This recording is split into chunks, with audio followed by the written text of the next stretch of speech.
नमस्कार, मधुशाज रेसिपीमध्ये तुम्हा सर्वांचे खूप मनापासून स्वागत. तर आज आपण उन्हाळ्यासाठी एकदम थंडगार असं कैरीचं पन्ह बनवतोय. तर मी इथं 4 कैऱ्या घेतल्यात. या तोतापुरी कैऱ्या आहेत. आंबट थोड्याशा कमी असतात, पण तितक्याही आंबट नाही आहेत असं नाही आहे.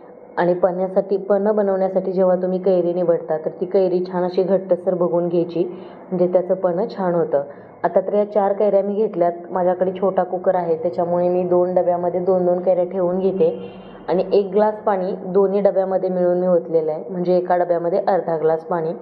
तर आता हे डबे छान असे एकावरती एक ठेवून मी कुकरमध्ये ठेवून घेते.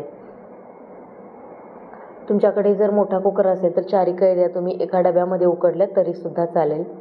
तर आता कुकरमध्ये तळाशी मी 1 ग्लास पाणी घातले आणि त्याच्यामध्ये डबे ठेवून आपण हे छान अशा कैऱ्या उकडवून घेणार आहोत किंवा वाफवून घेणार आहोत. आता या कैऱ्या उकडण्यासाठी आपल्याला मध्यम आचेवरती कुकरच्या 2 शिट्ट्या करून घ्यायच्यात.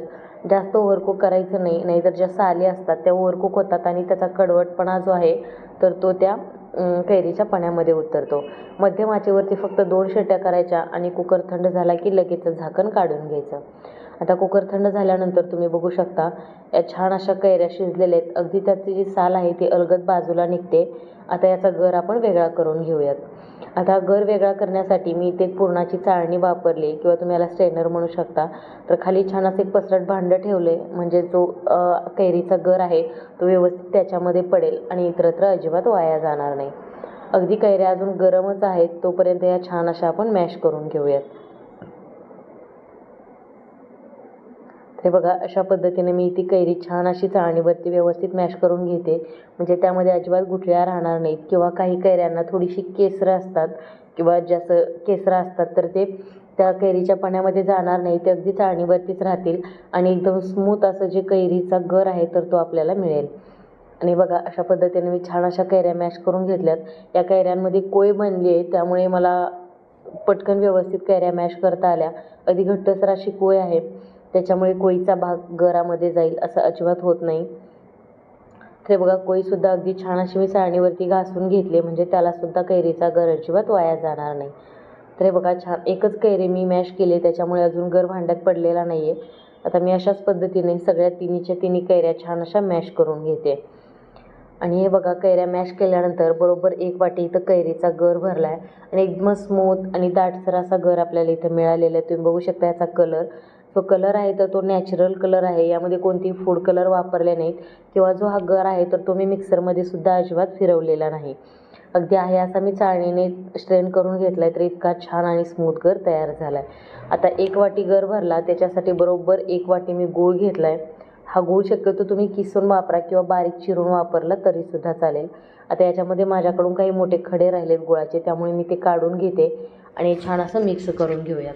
आता कैरीचा गर अगदी थोडकासा गरम आहे, त्यामुळे गूळ छान असा पटकन व्यवस्थित विरघळतो आणि 5 मिनिट याला छान असं व्यवस्थित मिक्स करून घ्या, म्हणजे सगळं मिश्रण एकजीव होईल.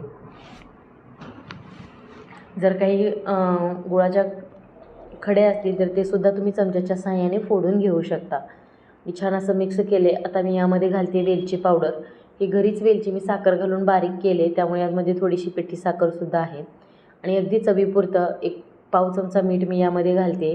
तुम्ही यामध्ये जिरा पावडरसुद्धा वापरू शकता, पण मी वापरलेली नाही आहे. आणि मिश्रण परत एकदा छान असं मिक्स करून घेऊयात.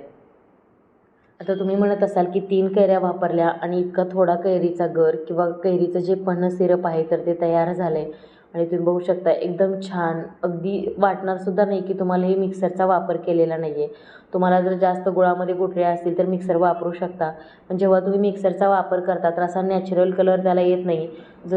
जो हा गर आहे तो थोडासा पांढरट दिसतो आणि पन्हसुद्धा पांढरं होतं. तर हा नॅचरल कलर आहे, याला अजिबात मी मिक्सरमध्ये फिरवलेलं नाही आहे. अगदी चाळणीने आणि चमच्याने छान असं व्यवस्थित हे मिक्स करून घेतल्यानंतर एकदम स्मूथ असं हे पन्ह तयार झालं आहे. आता हे कैरीचं पन्ह मी एका काचेच्या बॉटलमध्ये भरून ठेवले. हवाबंद डब्यामध्ये तुम्ही भरून ठेवा, फ्रीजमध्ये ठेवा किंवा फ्रीजच्या बाहेर 1 महिना आरामात टिकतं.